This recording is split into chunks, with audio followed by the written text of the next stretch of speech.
Joining us now is CBS News chief political analyst John Dickerson. John, good morning to you. I appreciated Senator Tom Tillis of North Carolina yesterday, who used a technical term from the world of farming involving bulls and what comes out the back of them to describe this whole situation. And he wasn't the only one. Wasn't the only one. It seems like it's getting piled higher and deeper. So what does it say about where we are? Well, what Senator Tillis specifically was saying is the idea that January 6th was not a violent riot was baloney. Yes. Okay, let's step back. I think we have to look at the court filings first to understand where we are with this relitigation of what happened on January 6th. What the court filings show is that the incentives at Fox on the business side and the personality side were to give the audience what it wanted, not what was actually happening, and what the people who worked at Fox knew was happening on something very incendiary, whether the 2020 election was stolen. Stakes couldn't have been higher. They knew better, and yet they told the audience what they wanted to hear. Gasoline was on the floor, and they said, well, let's encourage people to discuss having matches. Okay, that's the mindset that these court filings show. Now take that to January 6th. Kevin McCarthy has decided that that mindset, that audience is still out there for a relitigation of January 6th, which was itself supposed to be a lesson. And what was the lesson? If you play footsie with these dangerous ideas when the stakes are really high, it can be extremely dangerous. Yes. People can turn violent. So let's not do that. People can die. People can lose their lives, So let's not do that. That's what the lesson everybody thought they learned. And what Kevin McCarthy has done is gone back into the closet and said, no, let's have this conversation again.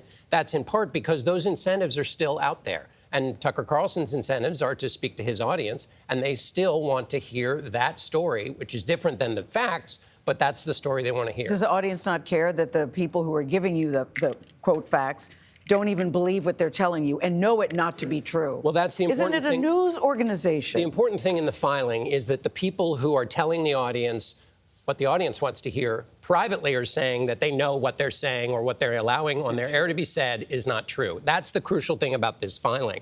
You know, there's a lot of mistrust in the way information has been conveyed to the American people over the history of American media. And Fox moved into that moment of distrust in its original conception when there were people who were journalists there trying to inform people. That's changed, we've now seen in these filings, that the incentives are not to give people a fair understanding of the world, but that you give people what they want. And if you stray from that, as we saw in the court filings about the news side of it, if you stray and tell them something that's a little scratchy and at odds with what they want to hear, the news executives were saying, no, you got to get back to telling them what they want to hear. Yeah. Look, if you like and appreciate and cheer for everything you see on your news program, you're doing the news wrong, right? You're receiving it wrong as an audience member. You've got to look for that scratchy information if you want to be a citizen. And if you're not telling them the truth on the most vital, high-stakes thing, which is whether the election was stolen, take that now to every issue that people are hearing about immigration, about crime, about the economy, about everything else. If it's sorted through that, that leads to a situation where our politics is being informed by something that's broken.